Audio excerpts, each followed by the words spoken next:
años ahorrando el tanto. Bueno, se escoitan esta sintonía, xa todos vostedes saben de que imos a falar, porque é o tempo que quincenalmente compartimos cos amigos de Modepen, e van a ser os primeiros os que imos a saudar. Connosco está Alfredo Hernández, moi bo día. Hola, buenos días. Está Eloi Delgado, moi bo día. Manuel Martínez Tato, moi bo día. E hoxe temos ademais convidado especial que creo que xa o anunciábades na última visita que fixechedes aquí ao programa Día a Día. Está connosco Xavier Pérez Dávila, que é profesor e economista e tamén membro de Modepen. Xavier, moi bo día. Moi bo día. Moitísimas grazas por acompañarnos. Javier, temos un ruido que nos entra, non sei se podemos facer algo, non sei se o aire se está escoitando tamén, tentamos ver se podemos solucionar ese ruido. Bueno, como cada 15 días imos a falar de pensións, pero hoxe imos a centrar precisamente na conversa con Xavier Pérez Dávila. É un placer que nos acompañe.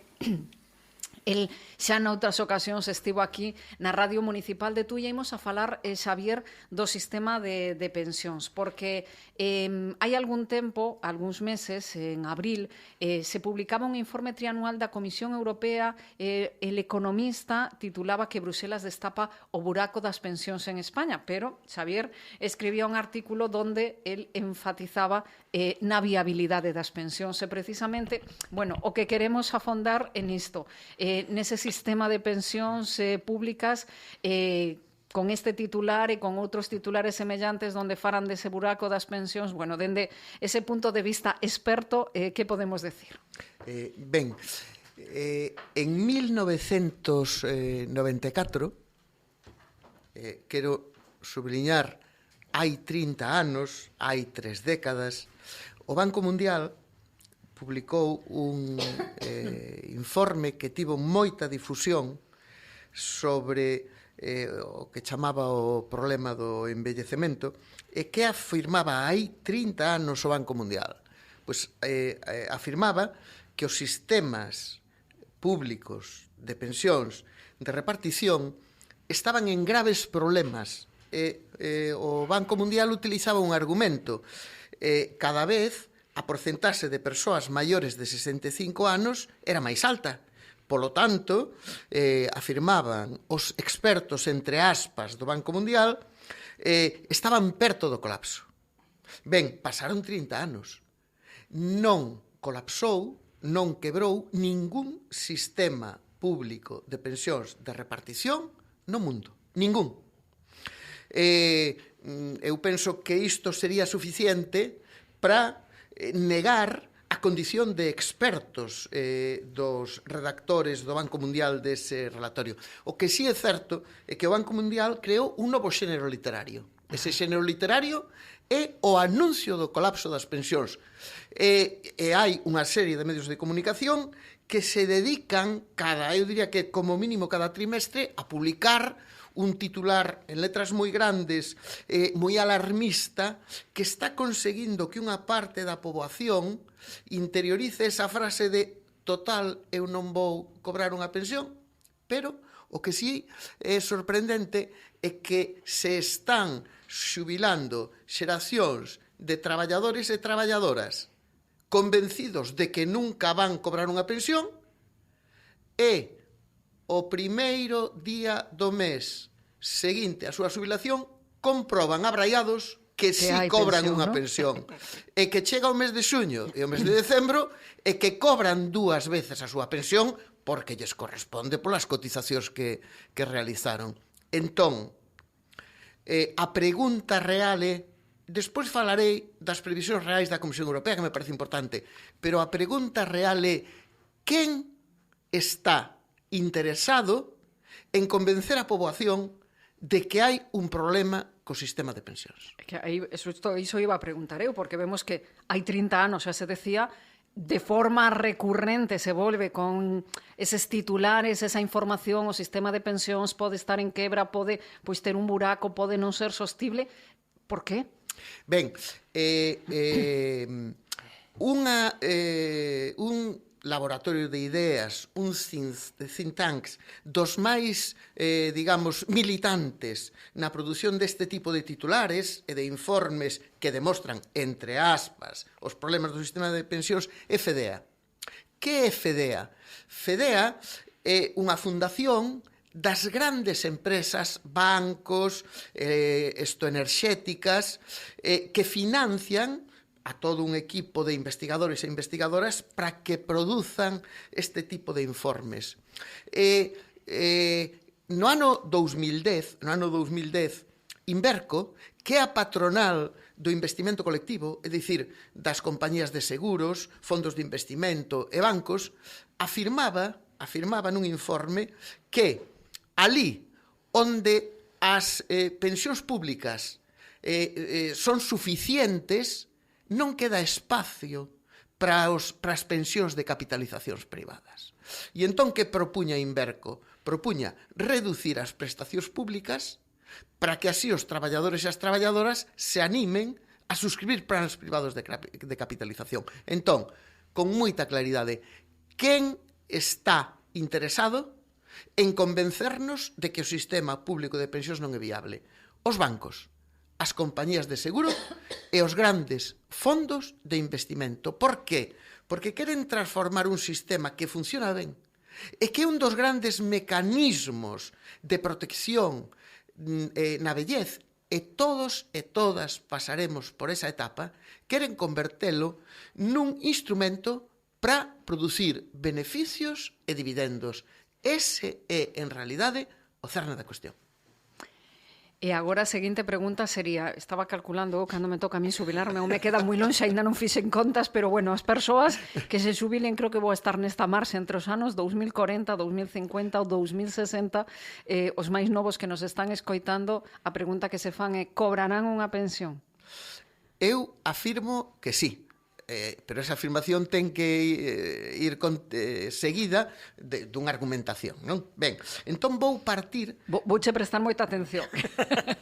Vou partir deste relatorio, deste informe que a Comisión Europea publica cada 3 anos.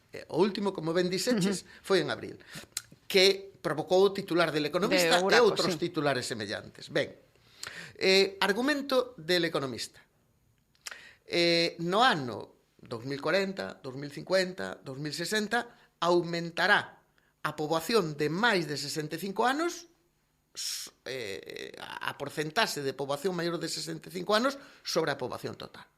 E isto fará inviable pagar as pensións.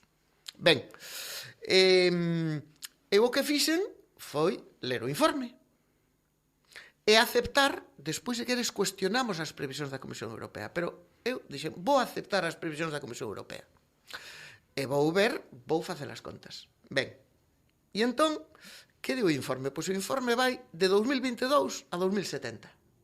E o informe di fundamentalmente dúas cousas.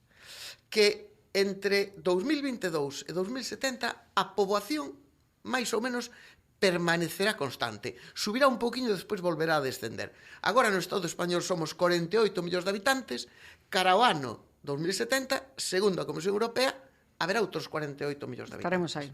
Ben, segundo, di a Comisión Europea, agora temos máis de 65 anos, unha de cada 5 persoas.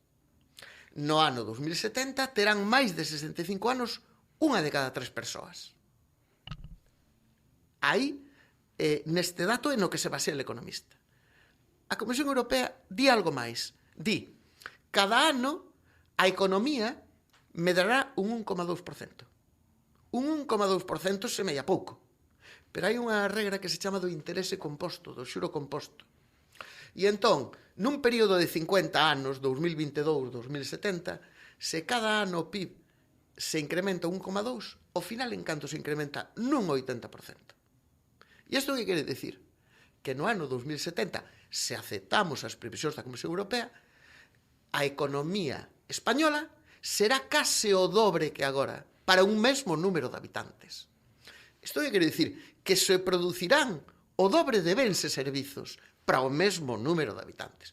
Entón, calquera que non estea intoxicado ou infectado polos argumentos dos laboratorios de ideas das finanzas dirá, se imos ser case o dobre de ricos, poderemos ter un bo sistema de pensións, poderemos ter un bo sistema sanitario e un bo sistema educativo, porque imos ser case o dobre de ricos. Eu fixen as contas, e non vou ler a cantidade, pero aumentando bastante o gasto en pensións, porque parece lóxico que se agora os maiores de 65 anos somos unha de cada 5 persoas, pois consumiremos máis ou menos unha de cada 5 proteínas de orixe vegetal e animal, consumiremos un de cada 5 vatios, etc., non? Pois, cando sexan un de cada 3, terán que consumir, unha de cada 3 proteínas, un de cada 3 vatios, polo tanto, haberá que aumentar o gasto en pensións. Ben, pois aumentando o gasto en pensións tanto como prevé a Comisión Europea, que sería pasar do 13% ao 18%.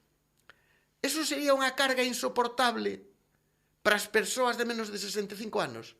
Bueno, pois despois de aumentar así o gasto en pensións, de acordo coas previsións da Comisión Europea, quedaralles para os menores de 65 anos exactamente o dobre do que lles queda agora. Quedaralles un produto por persoa o dobre do que lles queda agora. Para dar as cifras, sería pasar de 31.000 euros que queda agora despois de pagar as pensións para os menores de 65 anos a 62.000 euros. Eu entendo que esa interpretación que se fai tendo en conta só a evolución da porcentaxe de maiores de 65 anos é unha interpretación totalmente interesada ao servizo de Patricia Botín, que, por certo, ela sí que ten un fondo de pensións de 50 millóns de euros, a presidenta do Santander, de Carlos Torres, o presidente do BBVA, que ten un fondo de pensións de 26 millóns de euros, e de Larry Fink, que é o presidente de BlackRock.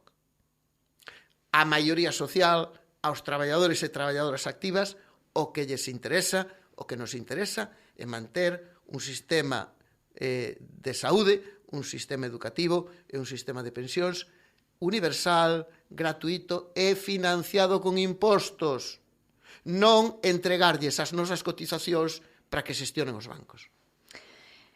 O que acaba de explicar un pouco que nese informe do buraco que decía el economista faltaban datos.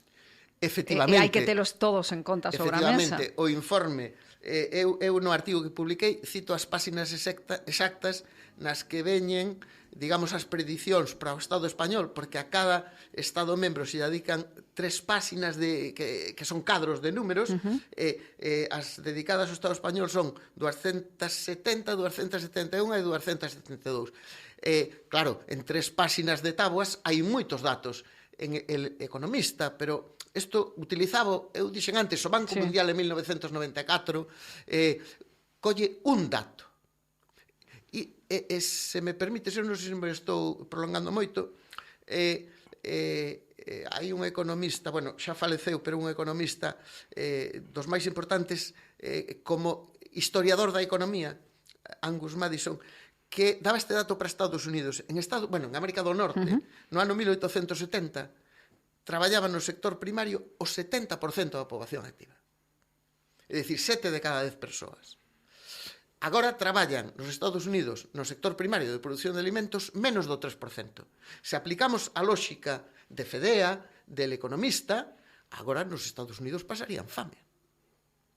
Non é así. Pasarían fame, porque o que antes o producían 70 de cada 100, agora o producen menos de 3 de cada 100. Bueno, nos Estados Unidos non se pasa fame, e non só iso, senón que Estados Unidos é un grande exportador de alimentos. Porque hai outro factor que non teñen en conta normalmente, que se chama a produtividade. É dicir, non importa tanto cantos e cantas producen, senón canto se produce. E eu gustaríame de dirixirme a xente nova, os traballadores e traballadores máis novos.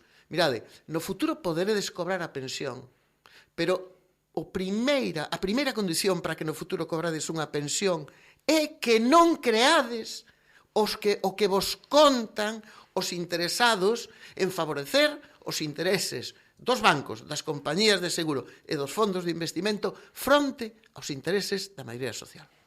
Claro, porque iso sí é certo que antes o mencionaba vostede que moitas veces en xente máis nova dicen, bueno, cando eu me xubiles, cando eu chegale, pois a saber se hai pensións ou tal. Hai que cotizar para chegar alá, non? Hai que cotizar. E aí sí que eu penso que a xente nova ten unha batalla que a batalla, bueno, teñen varias batallas. Unha contra a precariedade no traballo e os baixos salarios. Hai un fenómeno mundial de 4 décadas que é a perda de participación nos salarios no PIB. E non é un fenómeno nin galego nin do Estado español. É un fenómeno mundial. E entón hai que dar unha batalla. Hai, digamos, eso que lle chaman gromos verdes, non? Pois as loitas en Estados Unidos do automóvil, das guionistas e dos guionistas, aquí as traballadoras de Inditex que están pechadas, penso que nas instalacións de Arteixo, houbo a conserva, o lixo de Lugo, pero hai que intensificar a loita sindical por mellores condicións de traballo e por mellores salarios. Aí está a clave de que cobren unha pensión. E dicía eu que teñen varias batallas porque hai outra que é unha urxencia e tamén global, que é a da vivenda, que é un problema moi serio. E aquí quería facer unha reflexión. Por que hai un problema de vivenda? Porque se aceptou a mercantilización da vivenda, convertela nun ben especulativo. E dous exemplos de cidades nas que non hai problema de vivenda. E cidades moi distantes geográficamente, Viena e Singapur. Cal é, digamos, cal é o elemento común que permite que en Viena a vivenda sexa barata e que en Singapur a vivenda sexa barata? Que hai un parque público de vivendas non en venda, en aluguer absolutamente dominante. E ese é o camiño que temos que seguir. E que relación ten isto coas pensións? Resulta que para que a xente poida vivir na súa cidade é necesario desmercantilizar o mercado de vivenda. E agora o que nos propoñen é algo que está desmercantilizado, que é o sistema de pensións, convertelo nunha mercadoría. Se os mozos e as mozas traballadores, se as persoas de mediana idade traballadoras queren cobrar unha pensión, teñen que loitar contra a precariedade laboral, que é unha loita difícil, contra os baixos salarios e por conservar un sistema público de pensións. Que parece que nos queda moi lonxe, pero hai que empezar a facer camiño para chegar a ese lonxe que temos aí. Nos quedan algúns minutos, Xavier, e quería tamén falar precisamente deses plans de pensión de capitalización, porque publicaches unha análise crítica dese plan de pensións acordado no Convenio Estatal da Construcción. Por que ese artigo e por que esa análise crítica que faz dese convenio? Ben, o que entón era ministro da Seguridade Social, José Luis Escribá, realizou unha importantísima reforma do sistema de pensións en 4 leis. Para nós, para a Modepen, e en xeral para todo o movimento en defensa das pensións públicas no Estado español, que temos unha estrutura de coordinación no que hai unha organización andaluza, o movimento de Euskal Herria, que é moi poderoso, o movimento galego e outros. Ben, para nós a máis negativa desas leis é a lei que busca precisamente promover os plans de pensións de empresa de capitalización. Por que a consideramos tan negativa? Porque pensamos que esa lei, en realidade, o que fai é iniciar o camiño da privatización de parte do sistema público de pensións. De parte. Porque cal é o obxectivo desa lei? O obxectivo desa lei é que a través da negociación colectiva se creen plans de pensións de capitalización de empresa. E isto no mes de... Espera que teño aquí o informe que escribín, e vou dicir exactamente cando se aprobou. No BOE do 23 de setembro do ano pasado, do 23, de 2023, publicouse o 7º Convenio Colectivo Estatal da Construcción, que afecta a case 1,4 millóns de traballadores e traballadoras. E aí establecese o primeiro plan de pensións de acordo coa lei de Escribá. Ben, eu estudei o convenio colectivo en relación coa lei. E que entendo eu que fai este plan de emprego da construción? Na miña opinión, aparentemente, o convenio lelo e di que as empresas, ademais da suba salarial, farán unha aportación anual ao plan de empresa de capitalización de cada traballador. Parece que eso está ben. Pero en realidade, nos 3 anos de vigencia do convenio, os traballadores e as traballadoras, coa suba salarial que se recolle aí, van perder un 7% de poder adquisitivo. Falamos de salarios pequenos, de menos de 20.000 euros. Eu estudei como afectará ao nivel 12, que é o dos peóns ordinarios da construción e as traballadoras da limpeza. Teñen salarios inferiores a menos de 20.000 euros. Entón, en realidade, o que acordaron, neste caso foron comisións UGT coa patronal, na miña opinión, o que acordaron foi renunciar a parte da suba salarial que necesitarían eses traballadores e traballadoras para cambiala para unha aportación ao plan de pensións. Isto que efectos ten? O ser menor a suba salarial tamén vai ser menor a base de cotización por contingencia comuns. E a base de cotización por contingencias comuns é a que se utiliza para calcular a pensión pública futura. E entón, en realidade, que se vai a producir, na miña opinión, un menor aumento salarial, unha menor base de cotización e pensións futura, e o volume de capital que van a acumular eses traballadores e traballadoras non vai compensar a perda da pensión pública. E, ademais, para fomentar todo isto, as empresas teñen 2 beneficios fiscais. Bueno, teñen máis, pero eu vou referirme a 2. Van cotizar menos a Seguridade Social, co cal o sistema público vai perder ingresos, e, ademais, van a forrar no imposto de sociedades. O imposto de sociedades está en mínimos históricos de recadación cando os beneficios empresariais están en máximos. Pois a lei Escrivá aínda lles crea unha nova deducción no imposto de sociedades. Entón, nós estamos en contra desto. Pensamos que o que hai é que centrar a negociación colectiva no mantemento e recuperación do poder adquisitivo dos salarios e fortalecer os ingresos do sistema público. Porque unha das características dos plans de capitalización onde existen, e eu poño exemplo, por exemplo, de Estados Unidos, é que o 50% de persoas de menores ingresos, a clase traballadora, prácticamente non acumulan plan de capitalización, un volume de capital suficiente.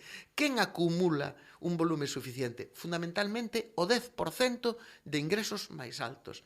Podemos entender que eso non vai mellorar a protección social, senón que é unha fonte de dividendos para as 5 entidades xestoras de todos os plans, de todos, que van ser o Santander, o BBVA, CaixaBank, espera que eu busco aquí, as 5 entidades que xa están en máximos históricos de beneficios e se lles dá unha nova fonte de ingresos. Caser, BBVA, Ibercaja, Santander e CaixaBank. Van ser esas 5 entidades. Non queremos darlle máis beneficios a Patricia Botín, a Carlos Torres, etc. O que queremos é un sistema público sólido e ben financiado. Pois máis claro non se pode decir. Xavier, dende logo, todo un placer.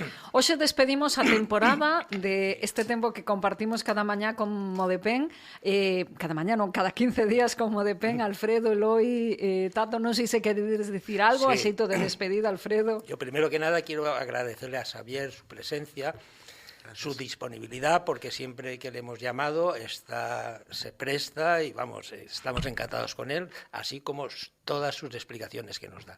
Y también a Radio TUI, esperamos vernos en septiembre o primeros de octubre, que todo sea igual, porque me imagino que va a ser calentito. De cara a finales de año viene una serie de acontecimientos mundiales que van a influir sobre todos nosotros, evidentemente. Entonces tenemos... Pues en setembro retomamos o curso, arrancamos xa, collendo dende o primeiro día xa vamos apuntes. Calentando para ir haciendo. Muchas gracias a los dos. Eloi. Sí, primeiro, espero que entre os ointes haya bastante xente que haya prestado un mínimo de atención. Como si fose o anuncio das festas de máis grandes, ca panorama incluída. A ver se é certo. Vamos. E se se perderon algún detalle, despois o compartimos en redes sociais. Exacto. Volveremos a insistir Y en despois Modepén setembro. tamén. Esperamos chegar a setembro, porque claro, tampouco se pode esperar moito de nós se pode esperar hasta onde cheguemos. En setembro Que pasamos cada vez somos lista, menos. Eu En sí, eu desde setembro logo pasamos teño lista. claro. Eu teño un convenio co Diaño, como se decir que hasta los 120 no mapeo de la Seguridade Social. Vamos a ver Polo se me menos, respeta. polo menos. A partir de aí, pois nada, é dicir, bueno, pois eso, forza e a ver se nos respeta un pouco a saúde. De acordo? Esperemos que sí, Tato. Bueno, darlle as gracias a Xavier por estar hoxe aquí con nós e os oyentes de Radio Tui, recordarlles e felicitalos polas vacacións que teñan, que as disfruten e que usen un par de días, ainda que só sea para reflexionar o problema que temos, o que nos ven encima e pensar un pouco que queremos ser cando seamos maiores. Grazas, Tato. Xavier, todo un placer que nos acompañes aquí na Radio Municipal de Tui. Prestamos moitísima atención e aqueles que o mellor se perderon algún detalle que despois nas nosas redes sociais colgaremos toda a intervención íntegra. Creo que ademais agora vai a ter vostede un paseo guiado por Tui para disfrutar tamén de todos os encantos que ten a cidade. Moitísimas grazas, Xavier. Bueno, pois moitas grazas a ti, Betty, tamén a José que ás veces está aquí, a Radio Municipal de Tui. Moi bo verán para todas e todos os que nos están escoitando, porque loitamos para ser felices, por suposto. Será para min un placer pois, pasear polas rúas de Tui, especialmente pola fermosísima Zona Bella, e tamén polas beiras do Miño, que é unha vila preciosa. Moitas grazas, Betty. Grazas e bo verán para todos. Vémonos en setembro. Pasamos lista, Sí. Grazas. Gracias a vos.